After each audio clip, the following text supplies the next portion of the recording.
সৃষ্টি যদি স্রষ্টাকে চিনতে চায়, মানুষ যদি আল্লাহ রাব্বুল আলামিনকে জানতে চায়, চিনতে চায়, তার পদ্ধতি হচ্ছে তার সৃষ্টিকে জানা।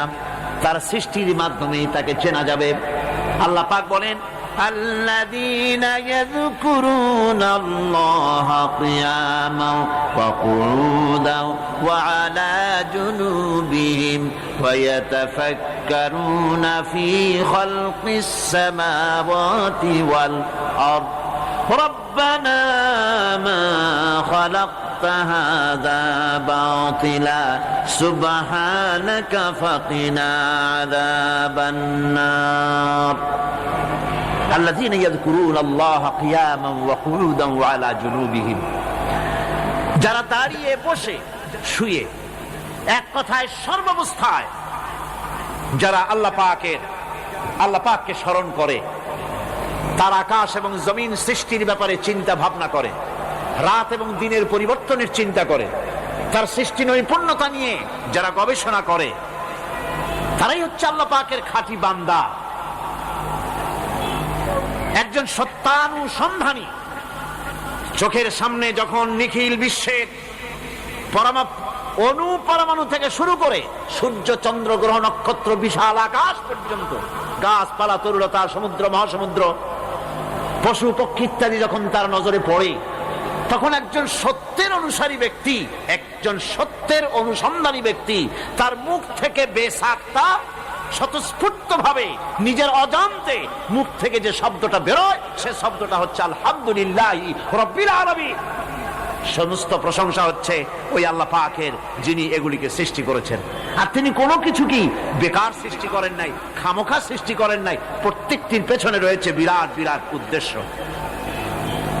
এখানে মানুষের সবচাইতে বড় ভ্রান্তি, মানুষের সবচাইতে বড় ভুল, সেটা হলো এই, দুর্ভাগ্যজনক ভাবে সকল সৌন্দর্যের মহাশিল্পী আল্লাহ পাককে মানুষ ভুলে যায়। তারা প্রশংসা করে নদীর, প্রশংসা করে নারীর, নারীর অঙ্গ প্রত্যঙ্গ নিয়ে তারা কবিতা লেখে, নারীর সৌন্দর্য নিয়ে কবিতা লেখে, সাহিত্য রচনা করে, সূর্য নিয়ে, চন্দ্র নিয়ে, চাঁদের মায়াবী জ্যোৎস্না নিয়ে, এর সুন্দর সুষমা নিয়ে কবিতা লেখে, প্রজাপতির রং দিয়ে গান তৈরি করে, ফুলের সৌন্দর্য এবং তার সৌরভ দেখে মানুষ পাগল হয়ে যায়। এগুলির পিছনে গান, সাহিত্য ইত্যাদি কবিতা রচনা করে। কিন্তু এই সৌন্দর্য যিনি সৃষ্টি করেছেন, সে আল্লাহ পাককে বেমালুম ভুলে যায়।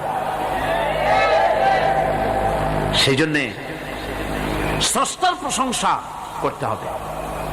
আল্লাহ পাক শেখাচ্ছেন, শুরুতেই শেখাচ্ছেন, আলহামদুলিল্লাহি রাব্বিল আলামিন। পড়েন সবাই, আলহামদুলিল্লাহি রাব্বিল আলামিন।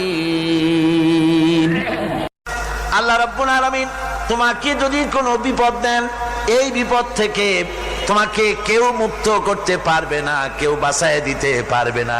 আল্লাহ যদি তোমার জন্য বিপদ রেখে দিয়া থাকেন, এই বিপদ থেকে বাঁচাবার ক্ষমতা কারো নাই। আর আল্লাহ যদি তোমাকে কোনো কল্যাণ দিতে চান, তাহলে সেই কল্যাণ প্রতিহত করতে পারে, সে কল্যাণের পথে বাধা দিতে পারে। আকাশে জমিনে এমন কেউ নাই। সুবহানাল্লাহ পড়ে। কাজে শক্তি তো সবটাই আল্লাহ রাব্বুল আলামিনের, ক্ষমতা সবটা কার? আল্লাহ সুবহানাহু ওয়া তাআলা। কল্যাণও করেন তিনি, আর অকল্যাণ যদি করেন, সে অকল্যাণ থেকে বাঁচবার উপায় নাই। কল্যাণ যদি করতে চান, ঠেকাবারও কারো উপায়। মুমিন ব্যক্তির আত্মমর্যাদা এভাবে বেড়ে যায় ইমানের কারণে।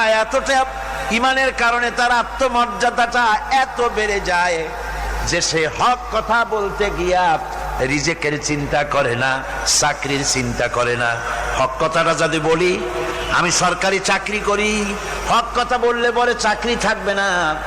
ইমামতি করি, হক কথা বললে পরে চাকরি থাকবে না। এই জাতীয় হীনমন্যতা তার মনের ভিতরে জায়গা পাবে না। যেহেতু কোরআন তার শিখাইছে, কিসের ভয়? রিস্কের চিন্তা করো। রিস্কের চিন্তা করার কোনো দরকার নাই। কোরআন তোমাকে বলে দিয়েছে, ঈমান এনেছো তুমি যার উপরে, ইন্নাল্লাহা হুয়ার রাজ্জাকু যুল কুওয়াতিল মাতিন। নিশ্চিতভাবে আল্লাহ হচ্ছেন মহান রিজেক দাতা। নিরঙ্কুশ ভাবে রিজেকের চাবিকাঠি তারই হাতে। তা আমার রিজেক যদি আল্লাহর হাতে হয়, এটা যদি বিশ্বাস করি, তাহলে মেম্বারের উপরে দাঁড়িয়ে হক কথাটা বলতে ভয় পাই কেন? চাকরি করি, হক কথাটা বলতে পারি না কেন? সরকারের কাছে আমার রিজেক নয়, সেক্রেটারির কাছে, মুতাওয়াল্লির কাছে আমার রিজেক নয়। আমার খাদ্য কার কাছে? আমার রিজেক কার কাছে? এটা হলো সবচেয়ে বড় ভয়। ইমানের দাবি করে ঠিক, ওয়াজ নসিহত করেও ঠিক, মানুষকে উপদেশ দেয়ও ঠিক, কিন্তু মনের মধ্যে ভয় একটু থেকেই যায়। যদি চাকরিটা যায়, তাহলে বিবি বাল বাচ্চা নিয়ে বাঁচবো কেমনে? এটা থাকে মনের ভিতরে এক চিন্তা। একজন টিচার তার ছাত্রদেরকে শিখাইছিলেন যে বিসমিল্লাহর এত ফজিলত, নদীর উপর থেকে বিসমিল্লাহ বলে হাঁটে গেলে তাও হাঁটে যাওয়া যায়, খেওয়ার নৌকা ছাড়াই পানির উপর দাঁড়িয়ে যাওয়া যায়। একটা ছাত্র এই কথাটা এমন বিশ্বাস করলো, নদীর পাড়ি দিয়ে, তার বাড়ি ছিল নদীর ওপার, প্রতিদিন খেওয়া পার হইয়া মাদ্রাসায় আসতো। বিশ্বাস সে করছে পুরাটাই, আর বিসমিল্লাহ বলে পাও দিয়ে হাঁটিয়া চলে গেল পার হয়ে। এটা কোনো কোরআন নয়, হাদিস নয়, শোনা কথা। তারপরে একদিন তার মা তাকে বলেছে, তোমার হুজুরকে একটু দাওয়াত দাও আমাদের বাড়িতে। হুজুরের দাওয়াত দিছে, মিলাদের দাওয়াত শুনে হুজুর তো খুব খুশি। তারপরে ছাত্রের সঙ্গে রওনা হয়েছে। নদীর ঘাটে এসে দেখে যে নৌকা নাই। আরে বাবা, নৌকা নাই, পার হবো কেমনে? হুজুর কোন কি, নৌকার দরকারটা কি? আপনি না বলছেন বিসমিল্লাহ বলে হেঁটে যাওয়া যায়। আমি তো ওইটা শোনার পর আমি প্রত্যেক দিন তো এই কাম করিয়ে আসি, নৌকা টুকু লাগে না। আসেন না আমার সাথে। ছেলে বিসমিল্লাহ বলে হাঁটা আরম্ভ করছে পানির উপর দিয়ে। ওস্তাদ চিন্তা করতেছে, আমি তো শুধু ওয়াজি করছি, আমল তো করি নাই, কি না কি হয় আল্লাহই জানে। পাজামা হাঁটু পর্যন্ত টাইনিয়া তারপরে বিসমিল্লাহ কয়ে পা দিছে, আর এক ছোটে চুবনি খাইয়া ভিতরে চলে গেছে। সুতরাং মুখ দিয়া বললে হবে না, বিশ্বাস করতে হবে, ইয়াকিন রাখতে হবে রিজকের মালিক আল্লাহ। হক কথা কাউকে ছেড়ে দেব না, এটা বলবোই, তাতে আমার চাকরি থাকুক আর চাকরি যাক। এর নাম হলো আত্মমর্যাদা। এর নাম কি? আত্মমর্যাদা। নইলে আপনি মসজিদের ইমাম, আর দুর্ভাগ্যজনক সত্য, মসজিদের ইমামগুলি অধিকাংশ ক্ষেত্রে এমন সব সেক্রেটারি মুতাওয়াল্লি হয় যারা ইসলামী আদর্শকে বিশ্বাসী করে না। কথাটা ঠিক কিনা? ধর্মনিরপেক্ষতাবাদী, কিন্তু মসজিদের সেক্রেটারি, মাদ্রাসার সেক্রেটারি, ঈদগাহের সেক্রেটারি। কারণ মুসল্লিরা ভাবে ওনার পয়সা বেশি, ওনারই নেতা বানানো উচিত। অথচ কোরআন নিষেধ করেছে এমন কোন লোক মসজিদের মুতাওয়াল্লি সেক্রেটারি হতে পারে না যে ব্যক্তি আল্লাহর পথে পরিচালিত নয়, যে আল্লাহকে মানুষের চাইতে বেশি ভয় না করে, যে ব্যক্তির ভিতরে দ্বীন নাই, ঈমান নাই, ইসলামী আদর্শ নাই, শুধু পয়সার বিনিময় সেক্রেটারি মেম্বার মুতাওয়াল্লি হয়ে বসে আছে, আর ইমাম ভয়ের চড়ে কথা বলে না। আছেন এমন? আচ্ছা, হক কথা মাদ্রাসা, মসজিদ, ওয়াজ মাহফিল, চাকরির জায়গা, কোর্টে, কাছারিতে, আদালতে, সর্বত্র মোমেন ব্যক্তি বলতে পারবে তখন যখন ঈমান বিল্লাহ পোক্ত হবে। আল্লাহর প্রতি ঈমানটা যখন পোক্ত হবে, তখন সে বুঝবে এ চাকরি আমার পায়ের গোলাম। এখানে যদি আমার চাকরি না থাকে, অন্য জায়গা থেকে রিস্কের ব্যবস্থা আল্লাহ পাক আমাকে করে দিবেন। এটাই হচ্ছে ঈমান বিল্লাহর প্রথম উপকারিতা। পয়লা নম্বরের উপকারিতা, মানুষকে পার্সোনালিটি সৃষ্টি হয়ে যায়, তার মধ্যে শক্তি আসে, ঈমানি মজবুতি আসে, তার মধ্যে শখসিয়ত আসে, তার মধ্যে ব্যক্তিত্ব আসে, আত্মমর্যাদা আসে, আত্মসম্ভ্রম সৃষ্টি হয়। এটা হলো পয়লা নম্বরের উপকার। ঈমান আনার জন্য আল্লাহর প্রতি মানুষ ঈমান আনলে পরে 2 নম্বরের যে উপকারটা হয় সেটা হলো মানুষের ভিতর থেকে অহংকার দূর হয়ে যায়। অহংকার থাকে না। যে ব্যক্তি ঈমান বিল্লাহ যার ভিতরে ঢুকে যায়, আল্লাহর ঈমান পরিপূর্ণ রূপে এসে যদি যায়, তাহলে তার ভিতরে অহংকার থাকে না। কেন থাকে না? অহংকার থাকে না এই জন্য, যেহেতু মুমিন ব্যক্তি জানে আল্লাহ রাব্বুল আলামিন জানে, আল্লাহ রাব্বুল আলামিনের সামনে বান্দা জানে, কথা বুঝতে পারে, কোরআন পড়ে জানে যে আমি আল্লাহর সামনে সম্পূর্ণ অসহায়। অসহায় যে যার কিচ্ছু নাই, সে কি অহংকার করতে পারে? অর্থ নাই, বিত্ত নাই, কিছু নাই, সে কি অহংকার করে? অহংকার কারা করে? অহংকার করে যাদের অর্থ আছে, বিত্ত আছে, শিক্ষা আছে, বিদ্যা আছে, স্বাস্থ্য আছে, জমি আছে, জমা আছে, বাড়ি আছে, কল আছে, কারখানা আছে, গাড়ি আছে, এরাই না অহংকার করে। কিন্তু ঈমান বিল্লাহ যখন আসি, তখন সে বুঝতে পারে আমার শক্তি কোনো শক্তি নয়। ওয়া হুয়াল কাহিরু ফাওকা ইবাদি। সমস্ত আল্লাহ রাব্বুল আলামিন বলছেন সমস্ত বান্দার উপরে কর্তৃত্ব হচ্ছে আল্লাহ পাকের। আল্লাহর কর্তৃত্ব থেকে বেরিয়ে আসার ক্ষমতা কারো নাই। সবচাইতে শ্রেষ্ঠ শক্তি কার? আল্লাহ পাক। ওই আল্লাহ রাব্বুল আলামিন বলেছেন, চ্যালেঞ্জ করেছেন, যদি সম্ভব করতে পারো, অহংকার করতেছো, বড়াই করতেছো, যদি সম্ভব করতে পারো আমার জমিন থেকে বেরিয়ে যাও। যদি সম্ভব করতে পারো, অহংকার তো খুব করো, বাস করো আমার জমিনের উপরে, খাও আমার ফসল, জীবন আমি দিলাম, চক্ষু আমি দিলাম, আমার চোখ দিয়ে দেখো, আমার দেওয়া কান দিয়ে শোনো, আমার দেওয়া বিবেক দিয়ে চিন্তা করো, সব তো আমি দিয়েছি, তারপরেও যদি অহংকার করো। ইয়া মাশারাল জিন্নি ওয়াল ইনসি ইন ইসতাতাতুম আন তানফুযু মিন আকতারিস সামাওয়াতি ওয়াল আরদ ফানফুযু লা তানফুযুনা ইল্লা বিসুলতান। হে পৃথিবীর মানুষেরা, হে পৃথিবীর জেনেরা, ইয়া মাশারাল জিন ওয়াল ইনস, হে পৃথিবীর মানুষ, মনুষ্য জাতি এবং জিন, যদি সম্ভব করতে পারো তাহলে আমার ইহাতা থেকে, আমার জমিন থেকে, আমার জমিনের উপর থেকে বেরিয়ে যাও। এমন দেশে যাও যেখানে আমার সূর্য নাই, যেখানে আমার চন্দ্র নাই, যেখানে আমার আলো নাই, যেখানে আমার বাতাস নাই, অক্সিজেন নাই, আমার পানি নাই, এমন কোন জায়গা যদি পাও বেরিয়ে চলে যাও। যাওয়া যাবে?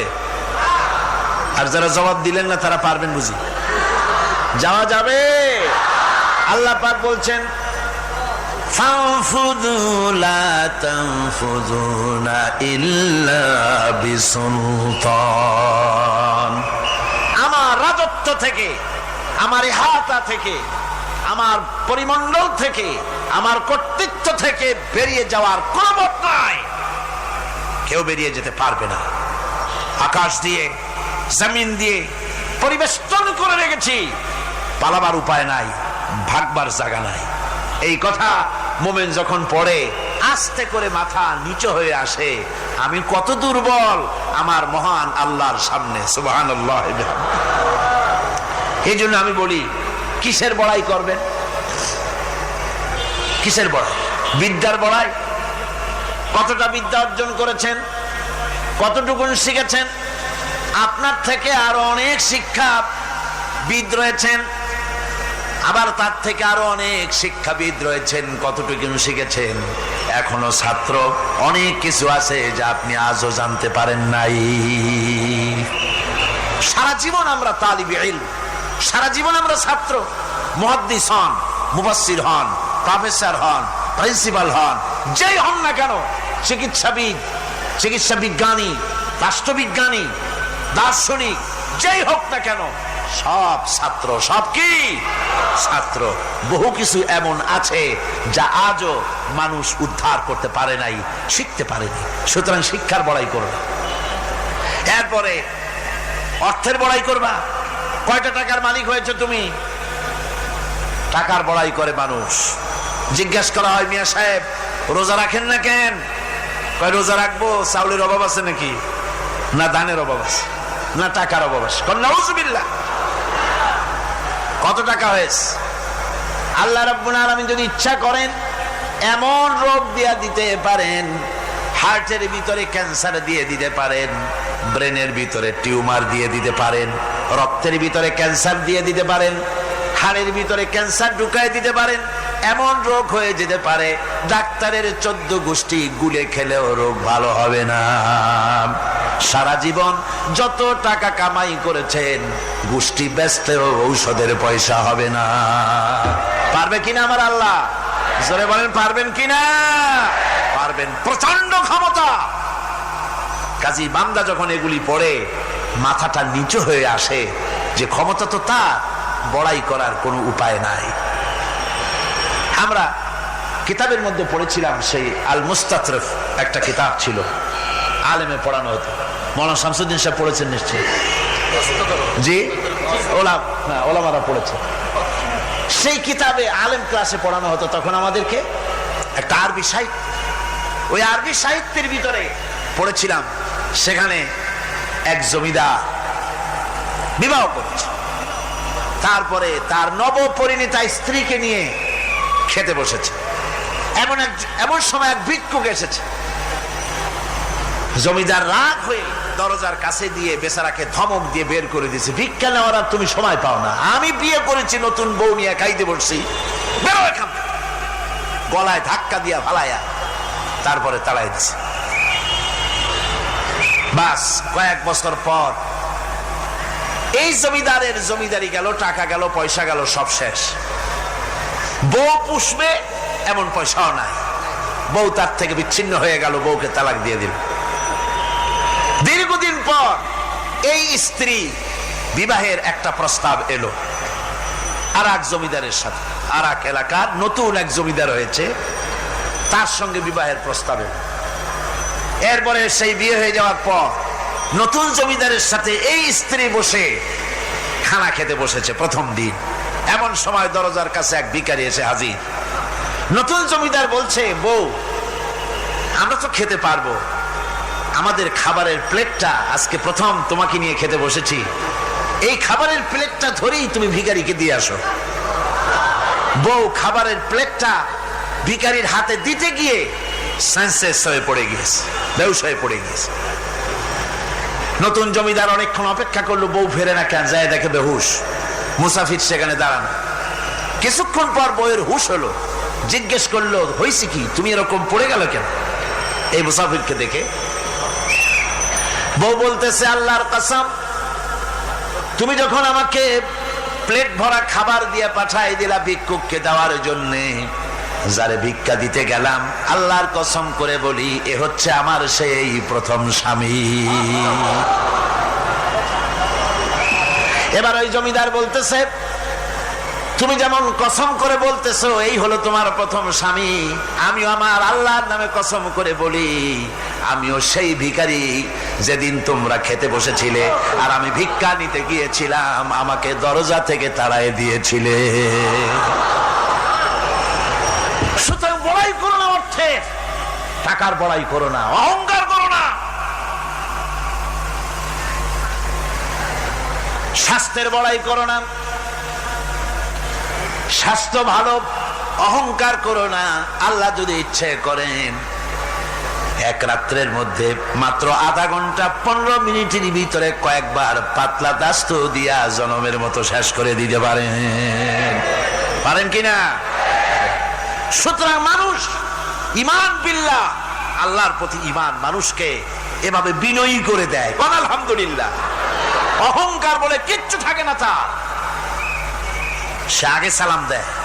ঈমান বিল্লাহ, যার মধ্যে ঈমান, আল্লাহর ঈমান ঢুকে যায়, তার আগে কেউ সালাম দিতে পারে না। রাসূলুল্লাহ বলেছেন, যে ব্যক্তি আগে সালাম দেয় সে অহংকার মুক্ত। জোরে বল সুবহানাল্লাহ। এখন তো সালাম শুধু পেতে চায়। দারোগা চিন্তা করে, পুলিশেরা আমারে সালাম দেবে, আমি ওরে সালাম দিতে যাবো কেন? ও প্রত্যেকদিন আমারে দেয় স্যালুট, আমি দেবো ওরে সালাম, একটা কথা। এসপি মনে করে ইন্সপেক্টর আমারে সালাম দিবে, আইজি মনে করে এসপি আমারে সালাম দিবে, প্রেসিডেন্ট মনে করে মন্ত্রীরা আমারে সালাম দিবে, হুজুররা মনে করে মুরিদরা আমারে আগে সালাম দিবে। না, এটা সুন্নাতের খেলাফ। রাসূলুল্লাহর আগে কেউ সালাম দিতে পারে নাই। জোরে কোন সুবহানাল্লাহ। আগে সালাম দাও।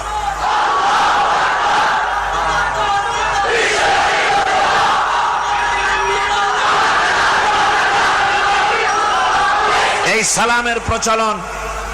সালামের প্রচলন মুসলমানদের মধ্যে বেশি বেশি হওয়া উচিত। আপনারা সালামের প্রচলন চালু করে দিবেন, বেশি করে চালু করবেন। বউরে সালাম দিবেন, বউ আপনাকে দেবে। ঘরের মধ্যে ঢুকবেন, ঢুকেই বলবেন আসসালামু আলাইকুম ওয়া রাহমাতুল্লাহি ওয়া বারাকাতুহু। বাইরের থেকে গেছেন, ঘরে ঢুকেই প্রথম সালাম দেন, বউ সালামের জবাব দেবে, বউ আপনাকে দেবে। বাচ্চাদের সালাম দেন, বাচ্চারা আপনাকে দিবে।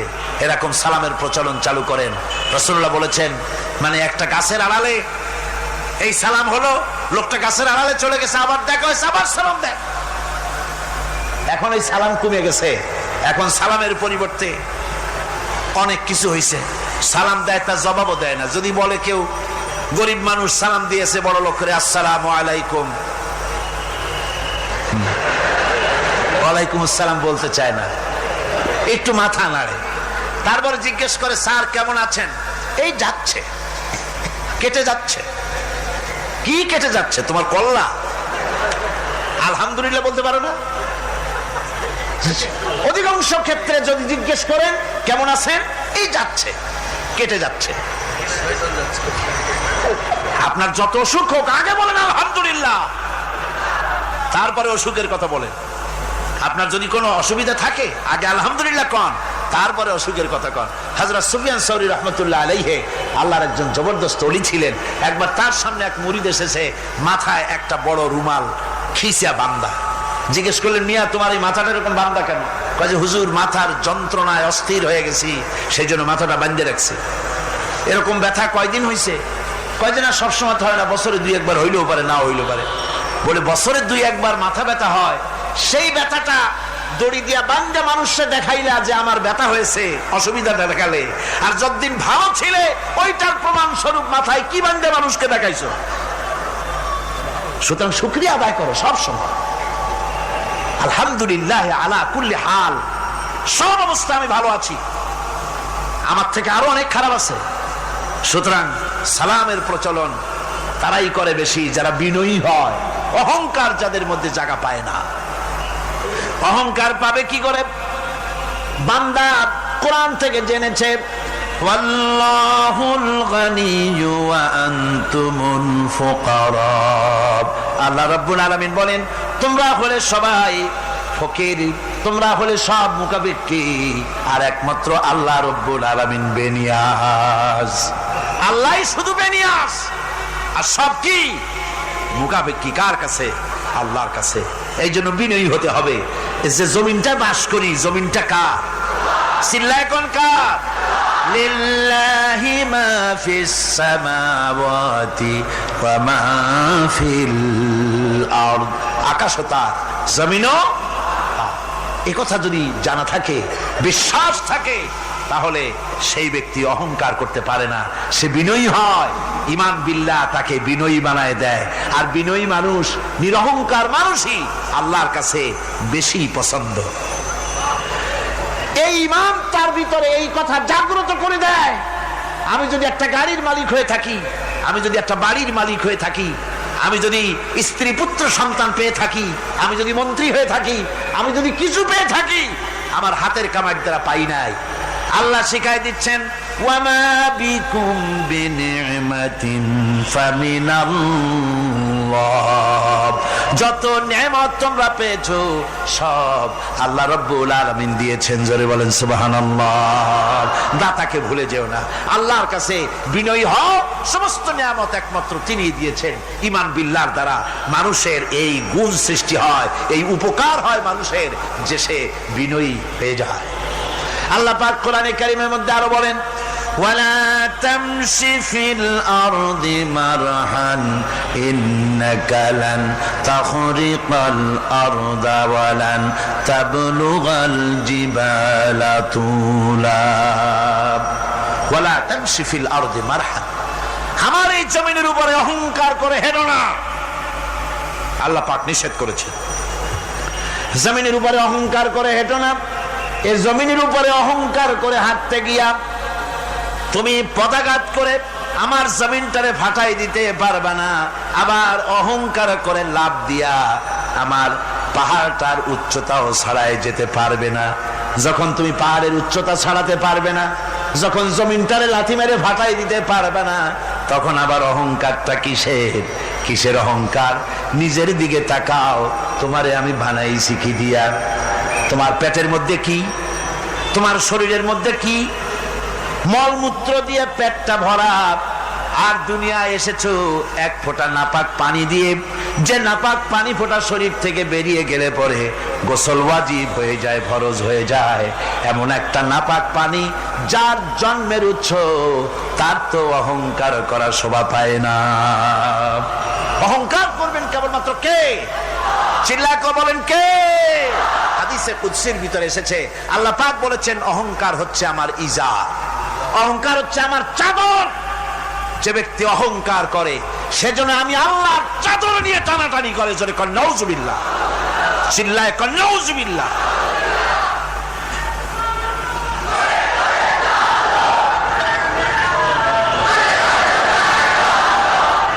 আমার বন্ধুগণ, আল্লাহ রাব্বুল আলামিন কোরআনে কারীমের মধ্যে বলেছেন, আমার সঠিক বান্দা যারা, অহংকার তাদের মধ্যে থাকে না। ওয়াইবাদুর রাহমানিল্লাযীনা ইয়ামশুনা আলাল আরদি হাওনা। রহমানের বান্দা যারা, আমি আল্লাহ পাকের গোলাম যারা, তারা জমিনের উপরে খুব বিনয়ের সাথে চলে। তাদের চলাফেরা দেখলেই বোঝা যায় লোকটা বিনয়ী, আল্লাহর বান্দা। সুবহানাল্লাহ ওয়া বিহামদিহি। কি বলেন? মানুষের চলাফেরা, চাহনি, ওঠা বসা, কথাবার্তা দেখলেই বোঝা যায় না লোকটা কি চরিত্রের? বোঝা যায়। এক পদের মানুষ আছে, গম্ভীর হয়ে বসে থাকে, মনে হয় যেন নবজাদা নসরুল্লাহ খানের শালা। নামাজ নাই। কি হয়েছে? মাইক এমনি আজকে আমি নিজেও টের পাচ্ছি, আমি মাইকের আওয়াজ নিজেও পাচ্ছি না। মাইকটা ভালো করে দেন মাইকের অপারেটর, আর জোরে সোরে একটু জিকির করেন, লা ইলাহা ইল্লাল্লাহ, লা ইলাহা ইল্লাল্লাহ, লা ইলাহা ইল্লাল্লাহ।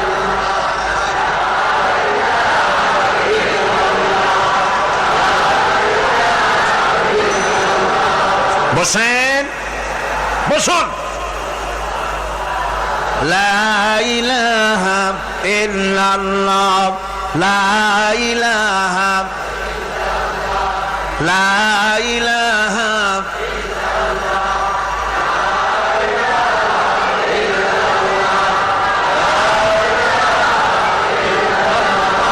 লা ইলাহা ইল্লাল্লাহ মুহাম্মাদুর রাসূলুল্লাহ।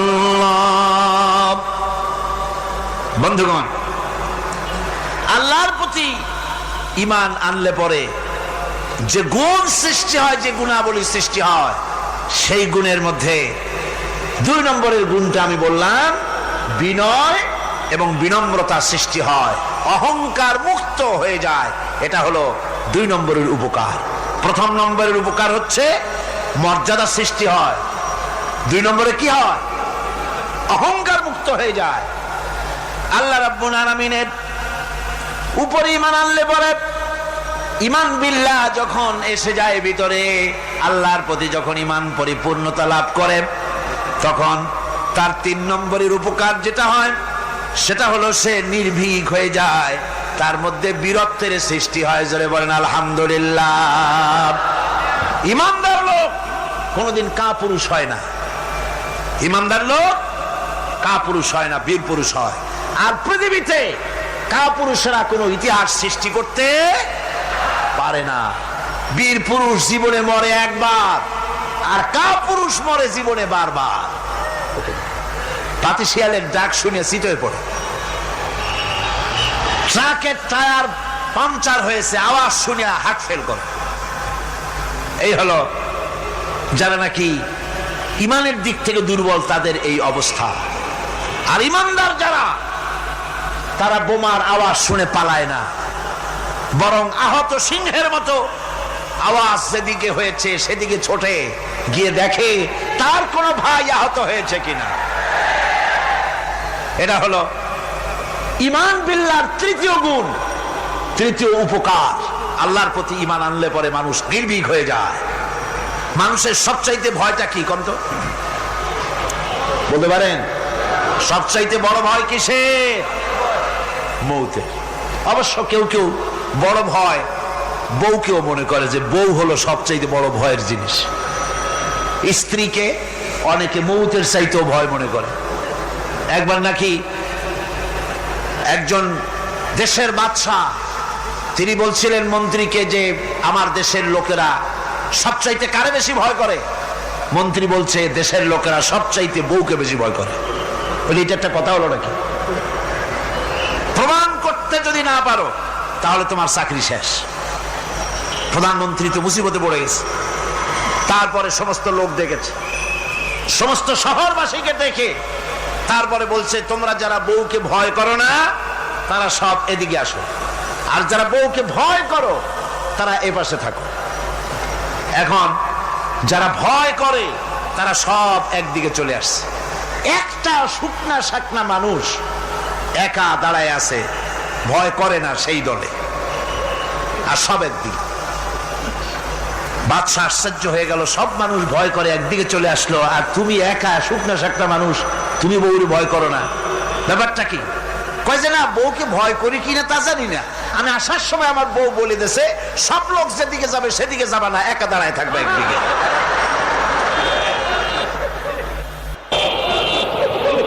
কাজেই মানুষেরা ভয় করার ব্যাপারে ভয়ের নানান রকমের দিক আছে, কিন্তু প্রকৃতপক্ষে এটা একটা উপমা দিলাম আমি মাত্র। প্রকৃতপক্ষে মানুষের কাছে সবচাইতে বড় ভয় হলো মৃত্যুর ভয়। সবচাইতে ভয় কিসের ভয়? মানুষের ভিতরে যখন ঈমান বিল্লাহ এসে যায়, আল্লাহর প্রতি যখন সে পরিপূর্ণরূপে ঈমান যখন আনে, তখন তার ভিতরে এই চিন্তা আসে মৃত্যু তো আমার হবে, মৃত্যু থেকে পালাবার উপায় নাই। পালাবার উপায় যদি থাকতো তাহলে না হয় অবশ্যই ভয় পেতাম না, কিন্তু মৃত্যু থেকে তো পালাতে পারবো না, তখন কাপুরুষ হবো কেন? তখন তো বীর পুরুষের মতো জীবন দিতে হবে। কিসের মতো দিতে হবে জীবন?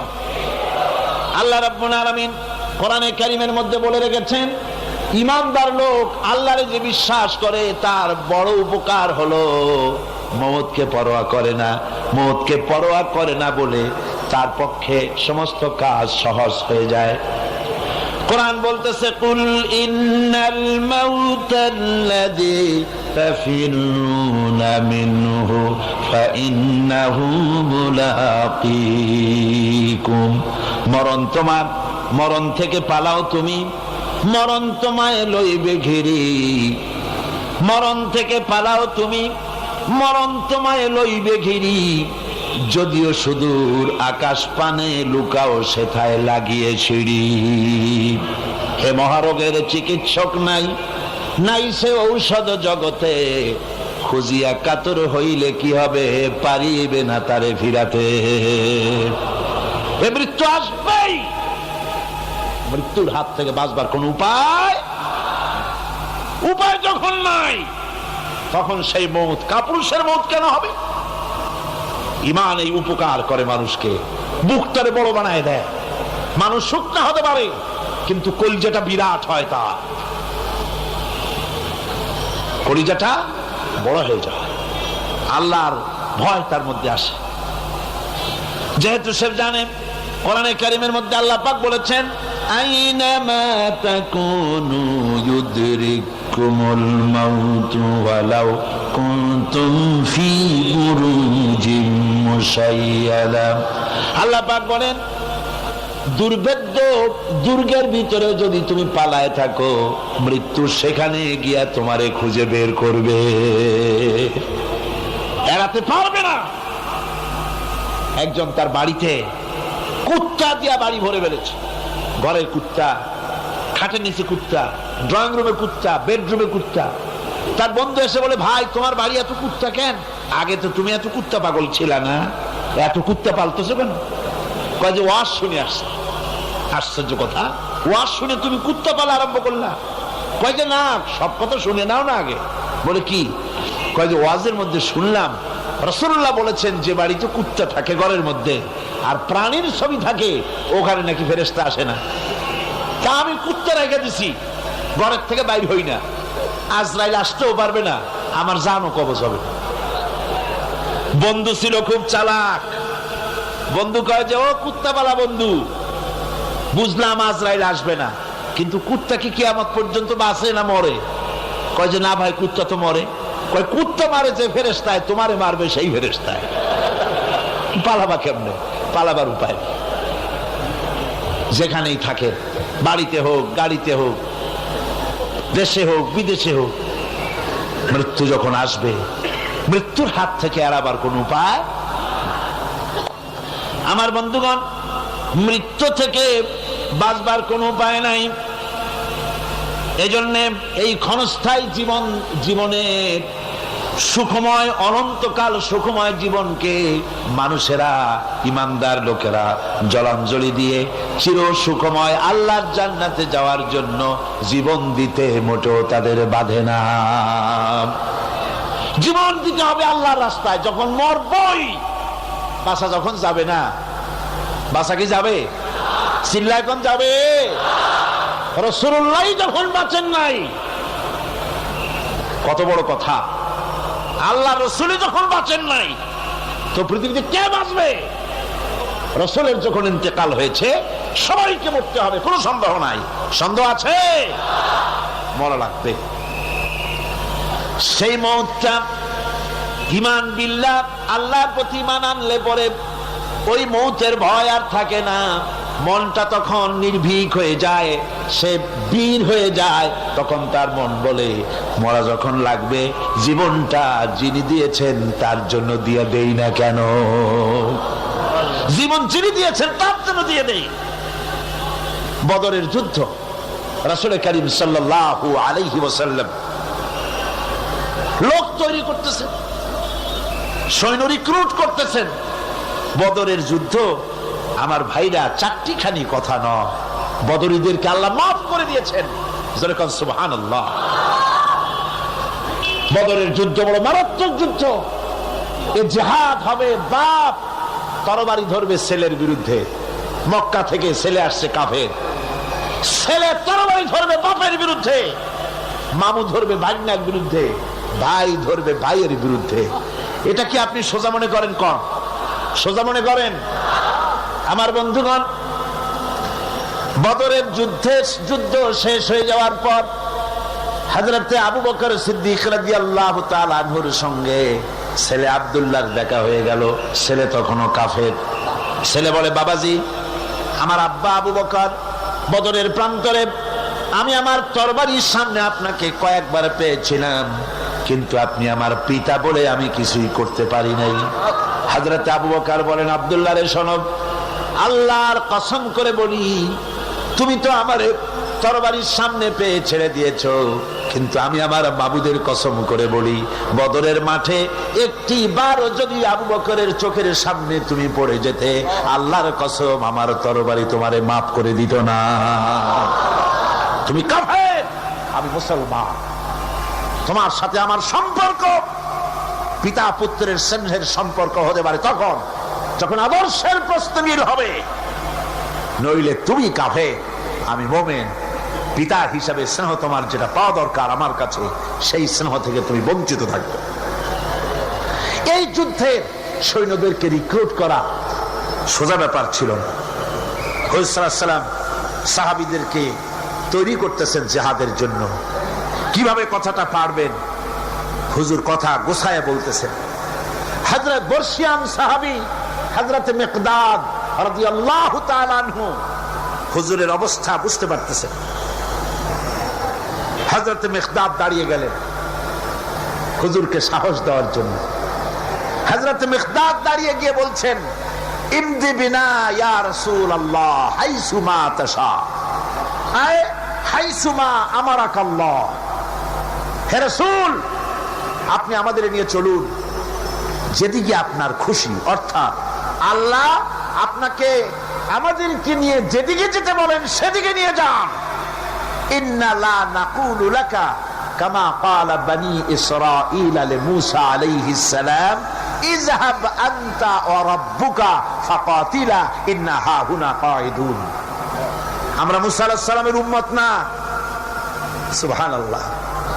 হুজুর কি খুশি হচ্ছেন এই বক্তৃতা শুনে, মেঘদাদের বক্তৃতা শুনে হুজুর কি খুশি হচ্ছেন। হযরত মেঘদাদ বলছেন, হুজুর আমরা মুসা আলাইহিস সালামের উম্মত না। মুসা আলাইহিস সালামের উম্মতেরা বলেছিলেন, হে মুসা তুমি আর আল্লাহ আর জিবরাইল এই তিনজনই গিয়ে ফেরাউনের মোকাবেলা করো, আমরা পারবো না। আমরা এই কথা বলবো না। বল ইযহাব আনতা ওয়া রাব্বুকা ফাকাতিলা ইন্না মাআকুমা মুকাতিলুন। হে রাসূল, বরং আমরা বলি আপনি চলুন আমাদেরকে নিয়ে, আপনার রব আপনাকে যেদিকে যেতে বলে আমাদেরকে নিয়ে চলুন, আমরা আপনার সাথে থেকে কাফেরদের বিরুদ্ধে লড়াই করব, তরবারি চালাবো ততক্ষণ পর্যন্ত মা দামাত আইনু মিন্না তাতাররাফ, যতক্ষণ পর্যন্ত থামো, যতক্ষণ পর্যন্ত চোখের একটা পাতাও নড়ে, যতক্ষণ পর্যন্ত চোখের একটা পলক পড়ে ততক্ষণ পর্যন্ত যুদ্ধ চালাতে থাকবো। অর্থাৎ নাক দেয়া নিঃশ্বাস যতক্ষণ আসে আর যায় আপনার সপক্ষে তরবারিগুলি ঝলসে উঠবে। চলেন আমাদেরকে নিয়ে যেদিকে আপনি যেতে চান। রাসূলুল্লাহ কি যে খুশি হলেন, সুবহানাল্লাহ। আল্লাহর নবী দারুণ খুশি হয়ে গেলেন। নবীজি বললেন, ও সাহাবীরা, তোমাদের মন মানসিকতা যখন এই রকম, তাহলে কুমু বিনা ইলা জান্নাতিন জান্নাতুন আরদুহা কাস সামাওয়াতি ওয়াল আরদ। কুমু বিনা ইলা জান্নাতিন, ওঠো চলো আমার সাথে সেই বেহেশতের দিকে, যেই বেহেশতটা ওই বিশাল আকাশের চাইতে, এই জমিনের চাইতে অনেক অনেক বড়। সেই বেহেশতে যাওয়ার জন্য চলো আমার সাথে, ওঠো দাঁড়াও।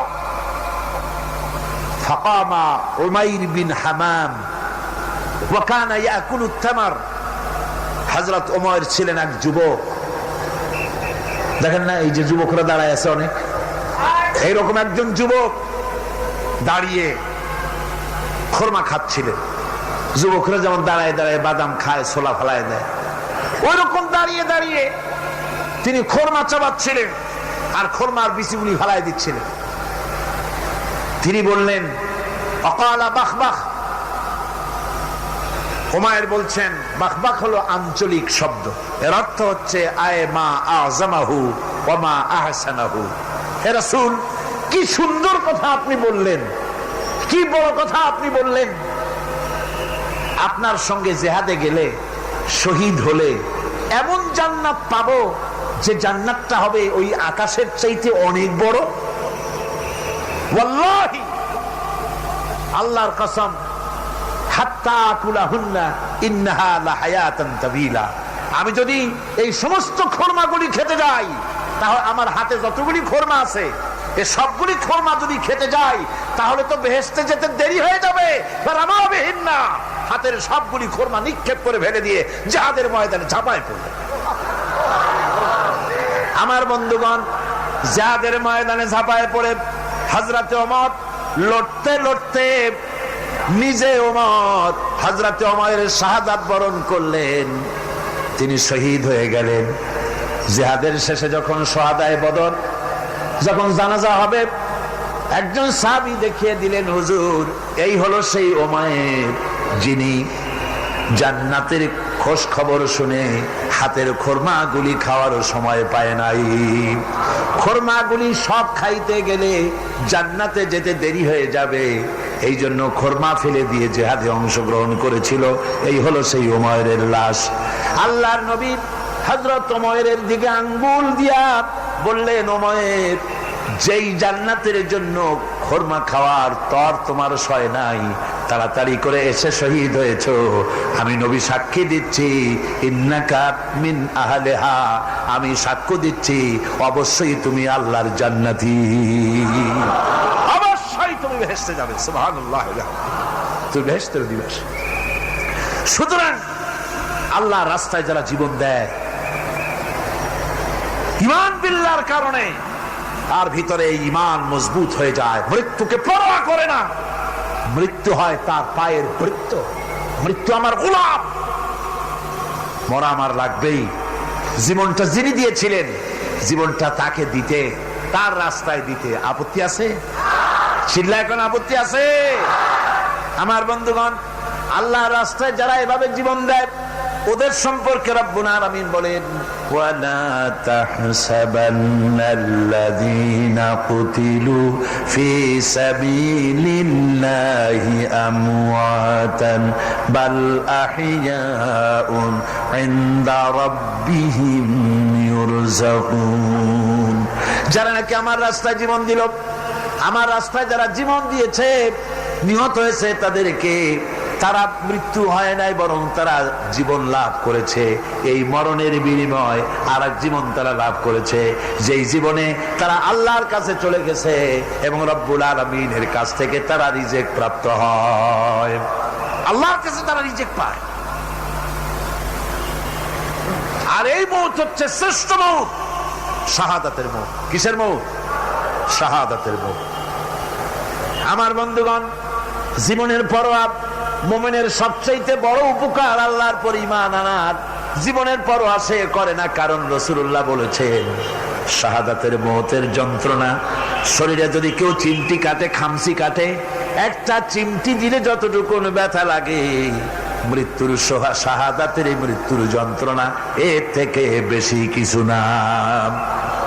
কিতাবের ভিতরে এসেছে, ফেরাউনের স্ত্রী আসিয়া যখন ফেরাউনকে মানে নাই, শেষ পর্যন্ত ফেরাউন অর্ডার দিয়া দিল, আসিয়ারে মারো।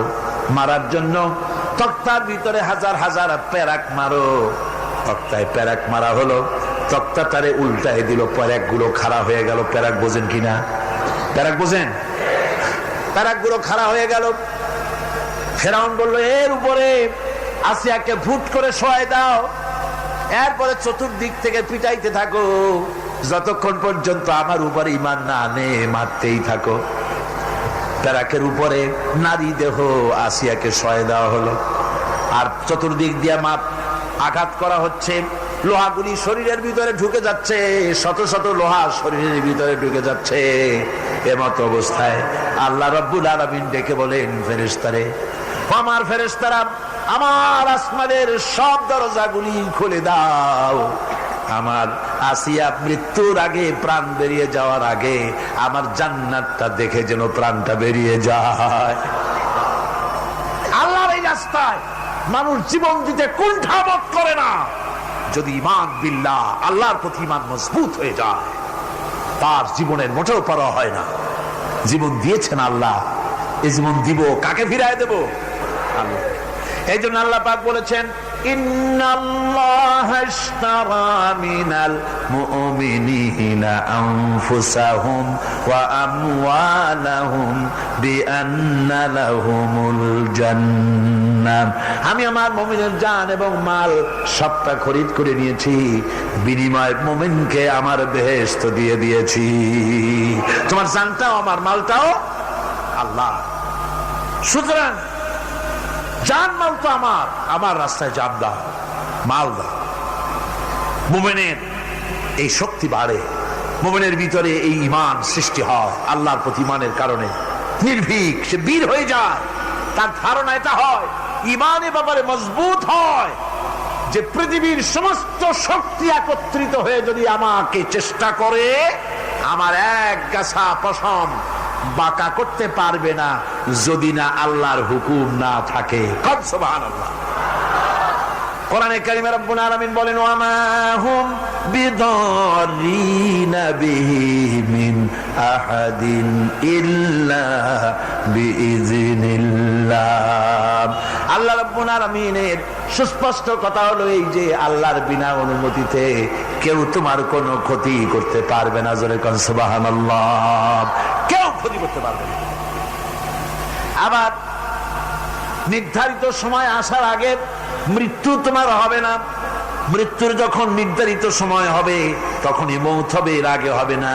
আল্লাহ পাক বলেছেন, ওয়া মা কানা লিনাফসিন আন তামুতা ইল্লা বিইযনিল্লাহি কিতাবাম মুআজ্জালা। আল্লাহ পাক বলেন আমার নির্ধারিত সময় আসার আগে 1 সেকেন্ড আগে মরবে না, 1 সেকেন্ড পরেও মরবে না। অনেকে বলে অমুকের অকাল মৃত্যু হয়েছে, বলে না, বলে কিনা অকাল মৃত্যু হয়েছে, এটা বাজে কথা। কিসের অকাল মৃত্যু? কালেই মরছে, হায়াত ওখানেই শেষ। হায়াত থাকতে 1 সেকেন্ড আগে 1 সেকেন্ড পরে মৃত্যু হবে না। যখন নির্ধারিত সময় আসবে সেই সময় মরবে, এর আগে বা পরে মৃত্যু হবে। মৃত্যু নির্ধারিত সময়ের আগে মরবে না মানুষ, বাহানায় হোক ওসিলায় হোক, মরণ যেখানে আছে সেখানে যাওয়াই লাগবে। এই জন্যে কবি বলছেন दो चीज आज दो चीज कसद जोर जोर एके आबेदाना दिगर खा के गोर। দুটি জিনিস মানুষকে টানে, একটা হলো খাদ্য আর একটা হলো মৃত্যু। খাবার যেখানে আছে সেখানে যেতেই হবে, আর মৃত্যু যেখানে আছে সেখানেও যেতে হবে। কোরআনে কারিমে রব্বুল আলামিন বলেন قل لو كنتم في بيوتكم لبرز الذين كتب عليهم القتل إلى مضاجعهم। আল্লাহ পাক বলেন হে নবী তুমি বলে দাও, তুমি শোনায় দাও, যাদের ভাগ্যে নিহত হওয়া আছে তারা যদি তাদের বিছানায় শুয়েও থাকে, প্রকোষ্ঠের ভিতরে থাকে, মৃত্যু সেখানে গিয়ে হাজির হবে, ওখানেই মৃত্যু হয়ে যাবে। মৃত্যুর সময় আসতে পরে মানুষকে মোটেই সময় দেওয়া হবে না, সময় যখন আসবে সময় মতো তাকে বিদায় নিতে হবে। সুতরাং ঈমান, আল্লাহর প্রতি ঈমান আনলে পরে মানুষের ভিতরে নির্ভীকতার সৃষ্টি হয়, সে কাউকে পরোয়া করে না আল্লাহ ছাড়া। চিল্লায় কন সুবহানাল্লাহ, আরো জোরে বলেন সুবহানাল্লাহ। সাহস, বুক ভরা সাহস তার মধ্যে আসবে। এরপরে আল্লাহর প্রতি ঈমান আনার জন্য, ঈমান আনলে পরে আরেকটি উপকার মানুষের হয়, এটা হলো 4 নম্বর উপকার। এটা কয় নম্বর? 4 নম্বরের উপকার হলো আল্লাহর প্রতি মানসিক প্রশান্তি আসে। সেই মানসিক প্রশান্তিটা হলো ইমানদার কখনো হতাশ হয় না, ইমানদার কখনো হতাশায় ভোগে না, নিরাশায় ভোগে না। যেহেতু কোরআন শরীফের ভিতরে আল্লাহ পাক বলেছেন আল্লাহর রহমত থেকে কেবল কাফেররা ছাড়া আর কেউ নিরাশ হয় না। আল্লাহর রহমত থেকে নিরাশ হয় কারা? যেরকম কারা নিরাশ হয়? আর কেউ আল্লাহর রহমত থেকে নিরাশ হয় না। সুতরাং আল্লাহর প্রতি এই আশা ভরসা, আল্লাহর প্রতি এ ধরনের একটি প্রশান্তি মনের মধ্যে থাকে, সে হতাশ হয় না। কারণ আল্লাহর প্রতি ঈমান আশায় তার বুক বেঁধে দেয়। আল্লাহ পাক কোরআনে কারীমের মধ্যে বলেছেন আল্লাযী খালাকানি ফাহুয়া ইয়াহদিন। আল্লাহ ইব্রাহিম আলাইহিস সালামের মুখ দিয়ে কথা বলেছেন, আল্লাহ হচ্ছেন তিনি যিনি আমাকে সৃষ্টি করেছেন আর আমার হেদায়েতের রাস্তাও তিনি দেখিয়ে দিয়েছেন। والذي هو يطعمني ويسقين। আর আমি যখন ক্ষুধার্ত হই তিনি আমারে খাওয়ান, আর আমি যখন তৃষ্ণার্ত হই তিনি আমারে পান করান। কে খাওয়ান? কে খাওয়ান আর পান করান কে? আল্লাহ পাক বলেন ওয়াইদা মারিতু ফাহুয়া ইয়াশফিন। ইব্রাহিম আলাইহিস সালামকে দিয়ে আল্লাহ এই কথাও বলালেন, আমি যখন অসুস্থ হই আমারে রোগ মুক্ত কে করে দেয়? বলেন না কে করে দেয়? আল্লাহ রাব্বুল আলামিন রোগ মুক্ত করে দেন। হযরত আইয়ুব আলাইহিস সালামের ঘটনা কোরআনে কারীমের মধ্যে আল্লাহ রাব্বুল আলামিন উঠায় দিয়েছেন, বলে দিয়েছেন যাতে করে মুমিনেরা মনের মধ্যে আল্লাহর প্রতি আশা ভরসা আনতে পারে। রোগ হয়েছে হযরত আইয়ুব আলাইহিস সালামের, এত অসুখ, অসুখে রোগে শোকে আত্মীয় স্বজন স্ত্রী পুত্র পরিজন সব তারে ছেড়ে গেল, গায়ে পোকা হয়ে গিয়েছে। 1 বছর 2 বছর নয়, বছরের পর বছর ধরে রোগাক্রান্ত অবস্থায় আইয়ুব আলাইহিস সালাম আছেন। এবার সমস্ত শরীর ছেড়ে জিহ্বার মধ্যে পোকা হওয়া শুরু হয়ে গেছে। হযরত আইয়ুব আলাইহিস সালাম জিহ্বায় যখন পোকা শুরু হয়ে গেল, আল্লাহর দরবারে তখন তিনি ফরিয়াদ করে বলেছিলেন রব্বুল আলামিন, সারা শরীরে পোকা ধরলো, শরীর জরা জরা হয়ে গেল, রোগে শোকে শেষ হয়ে গেলাম, কোনো শিকায়ত করি নাই, এবার তো কথা না বলে পারি না মাবুদ, তুমি দয়া করে আমার জিহ্বায় পোকা দিও না। আমার জিহ্বাটা পোকা ধরেছে, দয়া করে পোকা জিহ্বায় দিও না, কারণ আমার জিহ্বায় যদি পোকা হয়ে যায় তাহলে তোমার মতো আল্লাহর জিকির আমি কি দিয়া করব। আমার জিহ্বাটা ভালো রাখো আল্লাহ। হযরতে আইয়ুব আলাইহিস সালাম পড়েছিলেন আন্নী মাসানি আদ-দুররু ওয়া আনতা আরহামুর রাহিমিন। আয় আল্লাহ, আমি রোগাক্রান্ত হয়ে পড়েছি আর তুমি তো রহমান রহিম। দোয়া মঞ্জুর হলো। আল্লাহ পাক আইয়ুব আলাইহিস সালামকে রোগ মুক্ত করে দিলেন। রোগ হলে পরে কে সেরে দেয়? কে সেরে দেয়? আল্লাহর প্রতি এই আশা, এই ভরসা, এই চিন্তা থাকতে হবে। আল্লাহ পাক বলেন, যখন আইয়ুব আমার কাছে দোয়া করল আমিও জবাব দিয়া দিলাম। কোন সুবহানাল্লাহ। আল্লাহ পাক বলেন, ফাকাশাফনা মা বিহি মিন দুররিন ওয়া আতাইনাহু আহলাহু ওয়া মিসলাহুম মাআহুম রাহমাতাম মিন ইনদিনা। আমি তার কষ্ট দূর করে দিলাম, তার হারানো স্বাস্থ্য ফিরায় দিলাম এবং তার সাথী সঙ্গীদেরকে আমার পক্ষ থেকে আমার রহমত দিয়ে তার কাছে সব আবার আমি ফিরাইয়া দিলাম। সুতরাং মুমিন ব্যক্তি কখনো হতাশ হবে না। চতুর্দিকে দেখে বিপদ আর বিপদ, এই বিপদে সে হতাশ হয় না, আশায় বুক বেঁধে থাকে। নিরাশার আধারে তুমি হে আশার নূর, যেখানে বেরোবার কোনো পথ নাই সেখান থেকে পথ বের করে দেয় কে? চিল্লায় কোন কে দেয়? আমার আল্লাহ পাক। দেখেন হযরত ইউসুফ আলাইহিস সালাম হারায় গেলেন, মানে তার 11 ভাই ইউসুফ আলাইহিস সালামকে কুয়ার মধ্যে ফেলাই দিলেন। আর এসে তারা বলল যে ইউসুফ আলাইহিস সালামকে বাঘে খায়া ফেলেছে। এটা কি গল্প নাকি? এটা কোথায় আছে? কোরআন শরীফের মধ্যে আছে। ওই 11 ভাই মনে করেছিল ইউসুফ আলাইহিস সালাম রে কুয়ার মধ্যে ফেলাই দিলাম, এ কুয়ার মধ্যে পচে মরবে, শেষ হয়ে যাবে।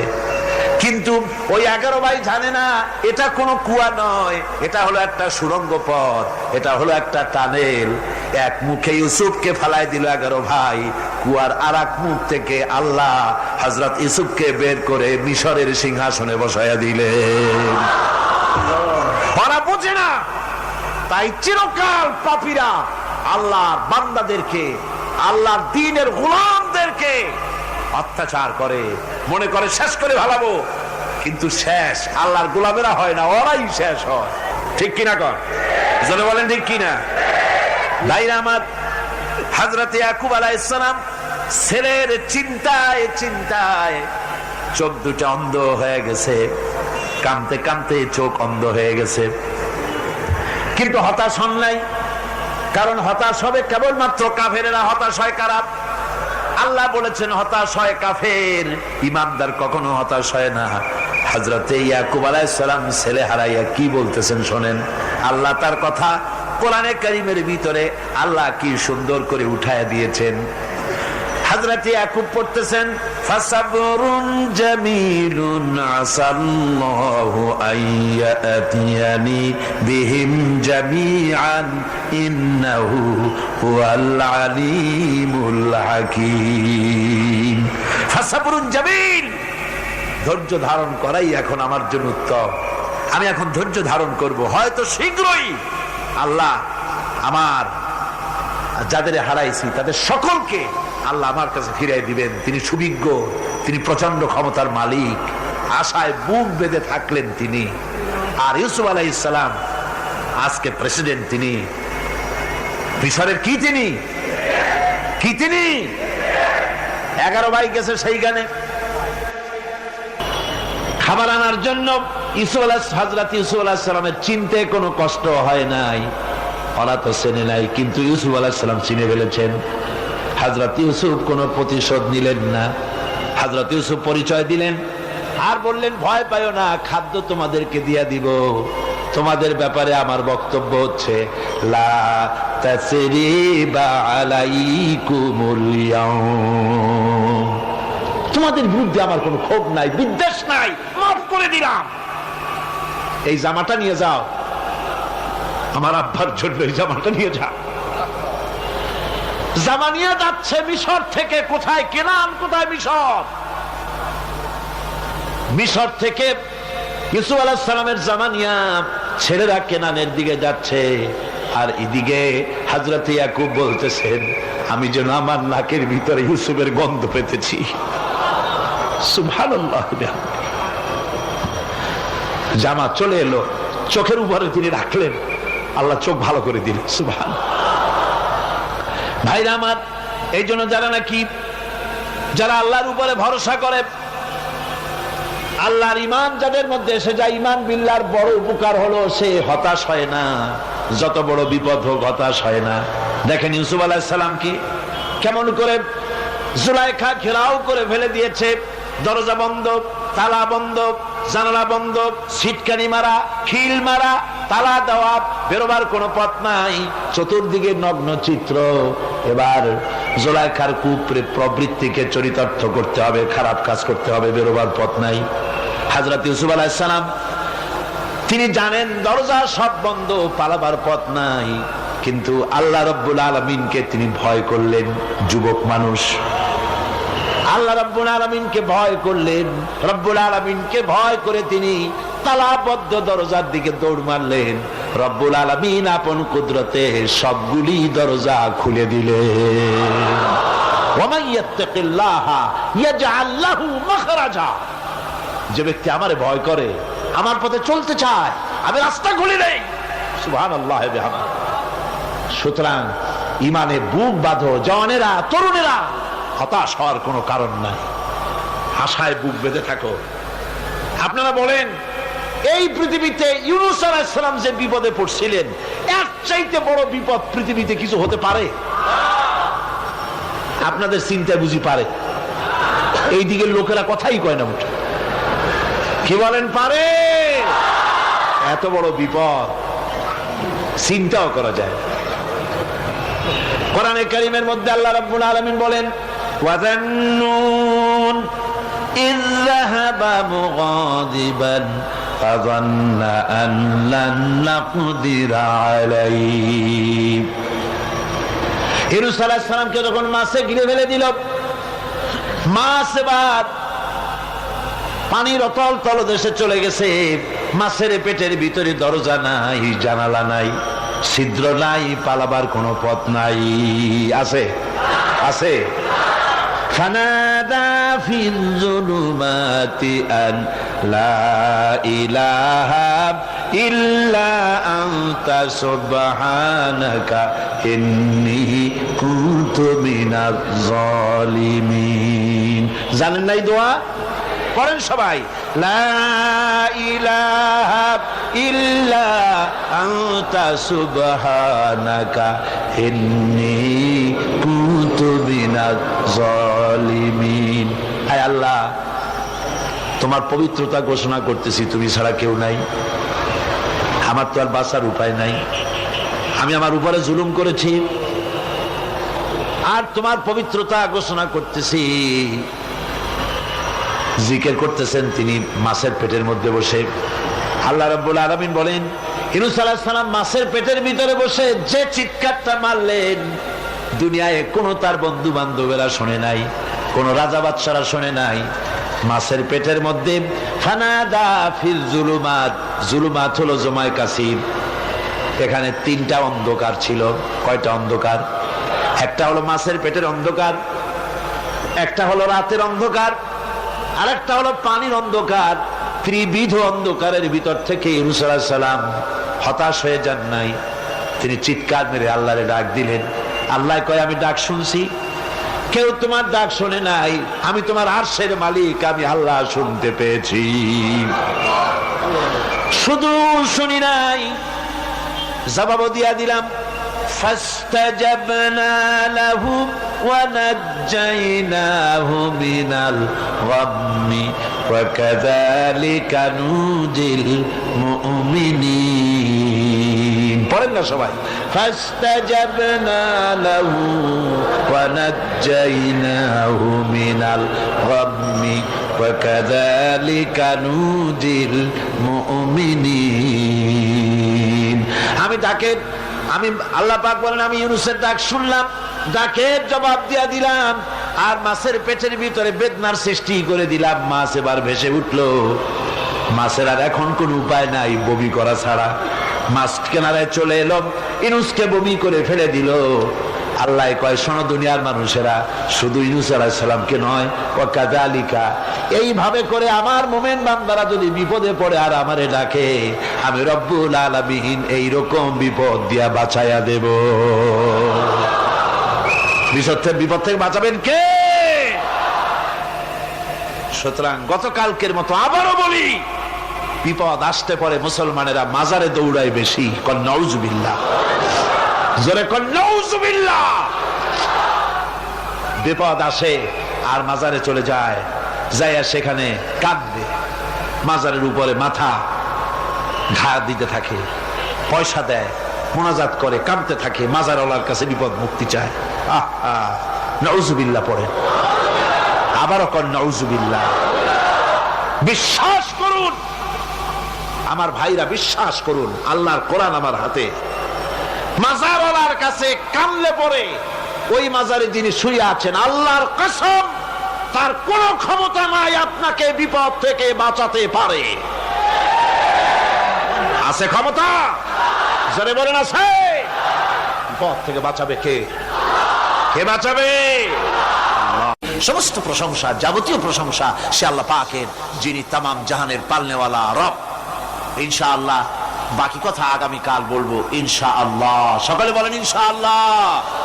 মুনাজাতের জন্য দাঁড়ানো ভাইরা সব বসেন, যত লোক দাঁড়িয়ে আছেন সবাই বসেন। প্রথম দিনের মুনাজাত আল্লাহ পাকের দরবারে, সব বসেন, মহব্বতের সাথে বসেন, আর একটু জিকির করেন লা ইলাহা ইল্লাল্লাহ। আল্লাহুম্মা আমিন।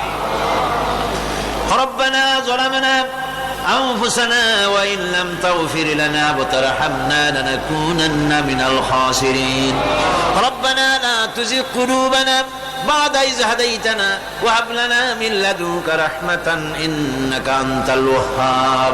হায় আল্লাহ তাআলা, এই বিশাল জনসমুদ্র নিয়ে তোমার দরবারে হাত তুলেছি। কোরআনে কারীমের তাফসীরের মাহফিল আজকের এই প্রথম দিবসে তোমার কোরআন থেকে যে আলোচনা আমরা করেছি, এতে তুমি দয়া করে যে সওয়াব দিয়েছো, মেহেরবানি করে সওয়াবটুকুন রাসূল করিম সাল্লাল্লাহু আলাইহি ওয়াসাল্লামের রূহ মুবারকে পৌঁছায় দাও। तमाम পৃথিবীর মাটির নিচে যত মুমিন মুমিনাত শুয়ে আছে তাদের আরওয়ার পরে সওয়াব পৌঁছায় দাও। আয় আল্লাহ তাআলা, এই বিশাল মাহফিলের আয়োজন যারা করেছেন, আল্লাহ পাক তুমি তাদেরকে কোরআনের খাদেম বানায়া দাও। বাস্তব জীবনে কোরআন আমল করার তৌফিক তুমি দয়া করে দান করে দাও। আয় আল্লাহ তাআলা, আয় আল্লাহ তাআলা, আজকে যারা ইসলাম কবুল করলেন, নিজের বাপ দাদার ধর্ম পরিত্যাগ করে যারা মুসলমান হলেন, আয় আল্লাহ পাক তোমার দ্বীনের খাদেম তারা হতে পারে তৌফিক তাদেরকে দিয়ে দাও। সুবহান রাব্বিকা রাব্বিল ইজ্জাতি আম্মা ইয়াসিফুন ওয়া সালামুন আলাল মুরসালিন আলহামদুলিল্লাহি রাব্বিল আলামিন। الحمد لمن قدر خيرا وخبالا والشكر لمن صور حسنا وجمالا والشكر لمن صور حسنا وجمالا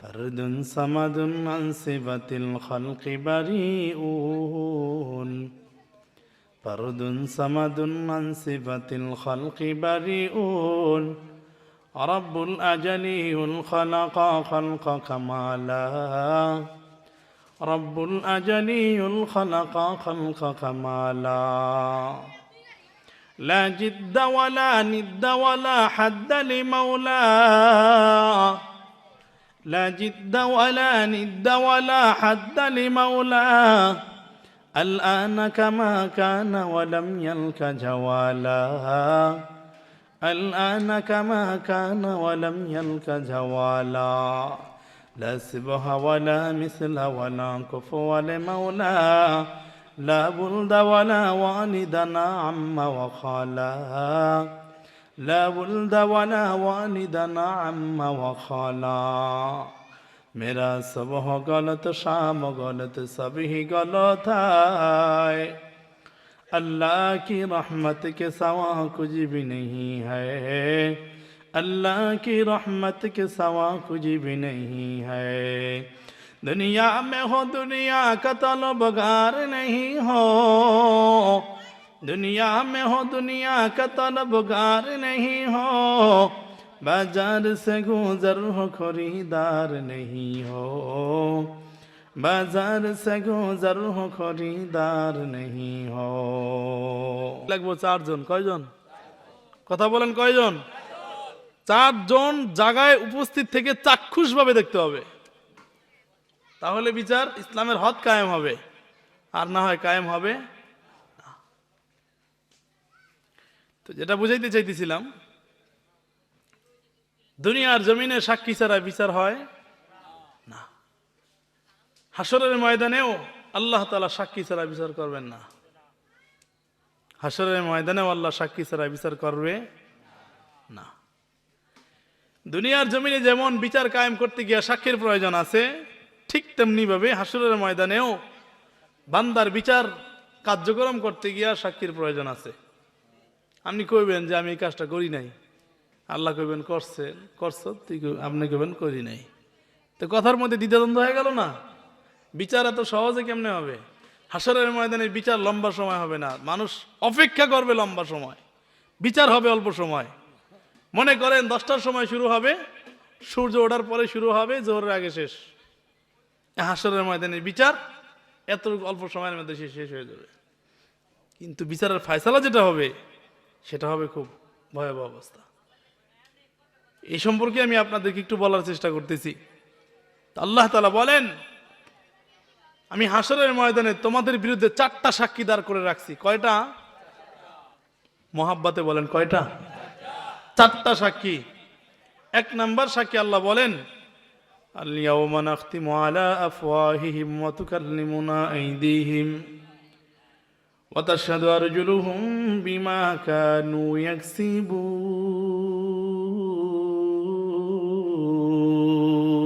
الله أكبر হালকা এক নাম্বার সাক্ষী আল্লাহ বলেন তোমার হাত তোমার অঙ্গ প্রত্যঙ্গ তোমার চোখ তোমার নাক তোমার পা এগুলা হাসরের ময়দানে তোমার বিরুদ্ধে সাক্ষী দিবে এক নাম্বার সাক্ষী অঙ্গ প্রত্যঙ্গ হাত পা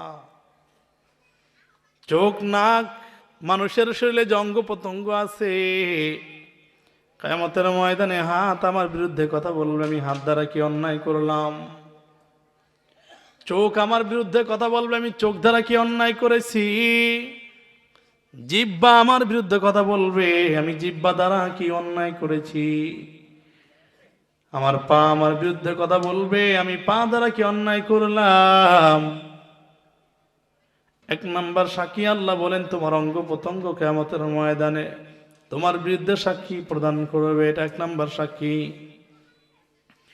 দুই নাম্বার সাক্ষী আল্লাহ বলেন ইয়াউমা ইদিন তুহাদ্দিসু আখবারাহা জমিন কিয়ামতের ময়দানে তোমার সাক্ষী দিবে দুই নাম্বার সাক্ষী জমিন তুমি যে এই জমিনের মধ্যে বসে গুনাহ করেছো ওই জমিন কিয়ামতের ময়দানে আল্লাহ তোমার বিরুদ্ধে সাক্ষী দিবেন এ বাবা জমিন সাক্ষী দিতে পারে কি পারে না কথা বলেন পারে কি পারে না আমি আপনাদেরকে একটা বুঝাবার জন্য বলি ভালো করে শুনে নেন এই যে আমার সামনে যে ক্যামেরায় রেকর্ড হয় ভিডিও হয় এই ক্যামেরার মধ্যে একটা পদার্থ আছে যেটা জমিন থেকে বের হয় তামা আছে তামা এ তামা কোথায় পাওয়া যায় কথা কোন জমিনের মধ্যে মেমোরির মধ্যে তামা আছে তামা এ তামা জমিন থেকে বের হয় এই যেটা জমিন থেকে বের হয় এটার মধ্যে যদি রেকর্ড হয় ভিডিও হয় তাহলে গোটা জমিনটা যেখানে বিছানো ওই জমিনের মধ্যে অপরাধ করে বাঁচার কোনো সম্ভাবনা আছে কথা কম জমিন থেকে পদার্থ নিয়ে যদি সেই পদার্থ দিয়ে ভিডিও রেকর্ড করতে পারে ক্যামেরা বানায় মোবাইল বানায় মেমোরি বানায় সিম বানায় এগুলো সব জমিন থেকে বের হয় এগুলা কোনো কিছু আসমান থেকে হয় না সব জমিন থেকে হয় এ বাবা, বুঝাবার জন্য বলি, হেদায়েতের মালিক আমার আল্লাহ। এখন জমিনের মধ্যে এমন জিনিস আছে, সেকেন্ডের ভিডিও আল্লাহ তাআলা আমাদের সব রেকর্ড করে রাখতেছেন।